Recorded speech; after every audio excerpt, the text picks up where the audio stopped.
Good afternoon all of students. आज की online कक्षा में आप सभी का स्वागत है।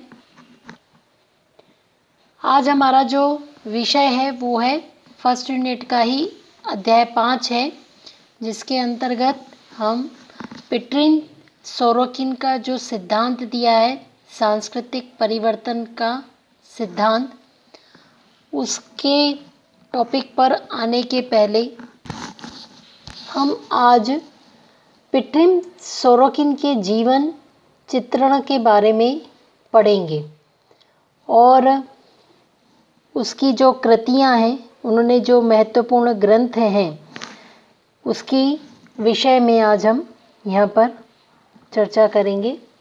समाजशास्त्र के हम आधुनिक सामाजिक विचारकों में हम बात करते हैं तो रूसी समाजशास्त्री, ये जो पिट्रिन सोरोकिन है वो रूस से थे। इनका विशेष रूप से महत्वपूर्ण योगदान है समाजशास्त्र में। और सोरोकिन, पिट्रिन सोरोकिन जो है, अपने वैज्ञानिक दृष्टिकोण और तथ्यपूर्ण व्याख्या और साथ में ऐतिहासिक अभिरुचि और तार्किक विवेचना के लिए जाने जाते हैं। साथ में सोरोकिन की जो समाजशास्त्रीय सिद्धांतों में उन्होंने जो नवीनता लाई है और वैज्ञानिकता के जो कारण बताए हैं, उन्हें अगस्ट कॉम्टे और Herbert Spencer's, max weber, amyl Durkheim और विल्फ्रेड पेरेटो आदि के समकक्ष इनको माना जाता है। इनका जो पूरा नाम है वो है अलेक्जेंड्रोविच पिट्रिन सोरोकिन। इनका जन्म हुआ है 21 जनवरी 1889 में उत्तर पूर्वी रूस के वॉलग्रेडा प्रांत के गांव में टूरिया के जो कृषक परिवार है उनमें इनका जन्म हुआ था। और बचपन में ही कहा जाता है कि ये अनाथ हो गए थे। क्यों? क्योंकि टूरिया गांव में 10 साल की आयु तक रहने के बाद 11वें साल से आपने शिक्षा प्रारंभ की। इनकी बुद्धि बचपन से ही तीक्ष्ण, कुशाग्र और तेजस्वी बुद्धि के विद्यार्थी रहे हैं। सेंट पीटर्सबर्ग विश्वविद्यालय में इन्होंने समाजशास्त्र विषय का अध्ययन किया और विद्यार्थी जीवन में ही ये राजनीति में सक्रिय हो गए थे और इस कारण से इन्हें जेल भी जाना पड़ा है। लेकिन जेल से निकलने के बाद अपनी शिक्षा इन्होंने फिर से प्रारंभ की और 1914 में अपराध शास्त्र में इन्होंने ग्रेजुएशन, स्नातक, और 1916 में पोस्ट ग्रेजुएशन, स्नातकोत्तर, और 1920 में डॉक्टरेट की उपाधि प्राप्त की। पिट्रिन सोरोकिन को एक क्रांतिकारी के रूप में अध्ययन काल में इनकी जो पहचान बनी थी, इनको एक क्रांतिकारी के रूप में ही पहचाना जाता था। और रूसी क्रांति के समय सेंट पीटर्सबर्ग विश्वविद्यालय के साइको न्यूरोलॉजिकल इंस्टीट्यूट में ये अध्यापन का कार्य कर रहे थे। क्रांतिकारी कार्यों में संलग्नता के कारण ही जारशाही के समय इन्हें 3 बार जेल भी जाना पड़ा था। और पिट्रिन सोरोकिन ने रूसी क्रांति के समय लेनिन और ट्रोत्स्की का जमकर विरोध किया। संघर्षमय जीवन में इन्होंने अपना अध्ययन कभी नहीं छोड़ा, मतलब संघर्ष के समय में भी ये लगातार अपनी पढ़ाई में संलग्न रहे।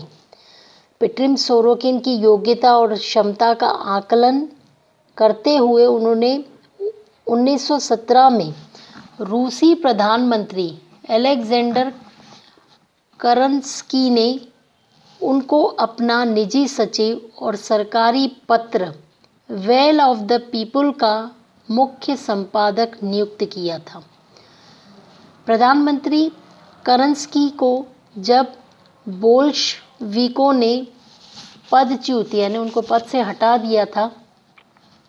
और 1922 में जब मृत्युदंड की उन्हें सज़ा सुनाई तो सोरोकिन ने इसका सबसे अधिक प्रबल विरोध कर उन्हें सज़ा से मुक्ति दिलाई थी। किसे?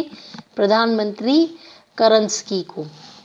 तो सोरोकिन की जो क्षमता को देखते हुए लेनिन ने कम्युनिस्ट पार्टी में उच्च पद देने का प्रस्ताव दिया, लेकिन अपने क्रांतिकारी स्वभाव के चलते इन्होंने इस प्रस्ताव को ठुकरा दिया, जिससे आपको देश से निर्वासित कर दिया गया, देश से निकाला दिया। और ई.सी. हैग और ई.ए. रॉस के निमंत्रण पर 1923 में सोरोकिन अमेरिका गए और वहीं के नागरिक हो गए। अमेरिका में पहुंचकर सोरोकिन समाजशास्त्र के अध्ययन में फिर से संलग्न हो गए। 1924 से 1930 तक इन्होंने मिनेसोटा विश्वविद्यालय में समाजशास्त्र के प्रोफेसर रहे हैं और 1930 के बाद फिर हार्वर्ड विश्वविद्यालय आ गए और 1948 में रचनात्मक परार्थवाद में आपको हार्वर्ड अनुसंधान केंद्र का डायरेक्टर बनाया गया।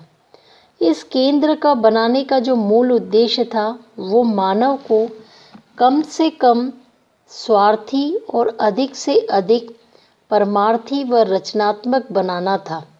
इस उद्देश्य का विश्व का यह एक अद्वितीय संस्थान है। आरंभ में अमेरिका में सोरोकिन को काफ़ी विरोध का सामना करना पड़ा, लेकिन C.H. कूले, E.A. Ross, H.F. Giddings आदि के हस्तक्षेप से वहाँ स्थिर हो गए और 1924 में मिनेसोटा विश्वविद्यालय में सोरोकिन की जो दोस्ती है वो जिमरमैन से हुई। सन 1930 में सोरोकिन की अध्यक्षता में हार्वर्ड विश्वविद्यालय में जो समाजशास्त्र का विभाग खुल गया और सोरोकिन ने अपने मित्र जिमरमैन को मिनेसोटा से बुलाया और अर्थशास्त्र विभाग से ही टॉलकट पार्सन्स को समाजशास्त्र विभाग में ले आए। बाद में थोड़े समय बाद में सोरोकिन काफ़ी चिड़चिड़े हो गए थे और 11 फरवरी 1968 में उनकी मृत्यु हो गई। पिट्रिम सोरोकिन ने समाजशास्त्र में जितना लिखा है संभवतः किसी दूसरे विद्वान ने उतना नहीं लिखा और सोरोकिन की मृत्यु के बाद उनकी पत्नी ने उनके नाम से एक किताब का संपादन किया जिसका नाम है hunger as a factor in human affairs.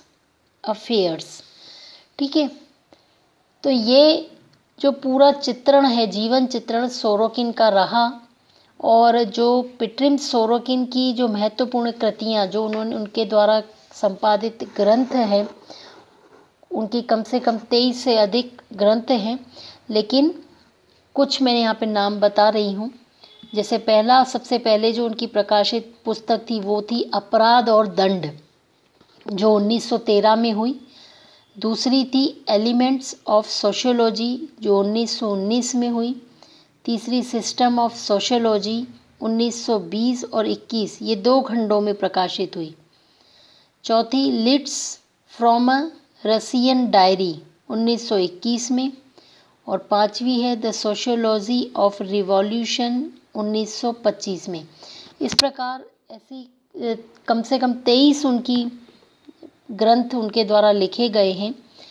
इनमें से मैंने कुछ आपको नाम यहाँ प्रस्तुत किए हैं। तो आज हमने पिट्रिम सोरोकिन के जीवन चरित्र के बारे में यहाँ पर समझा कि किस प्रकार से उन्होंने अपने जीवन में संघर्षमय या किस प्रकार वो राजनीति हस्तक्षेप रहा और किस प्रकार से वो अपने बचपन से लेकर के मृत्यु के अंत समय तक उन्होंने अपनी किताबों को लिखा और किस प्रकार समाजशास्त्र का उनका योगदान है, ये चीज़ आज हमने यहाँ पर पढ़ी है।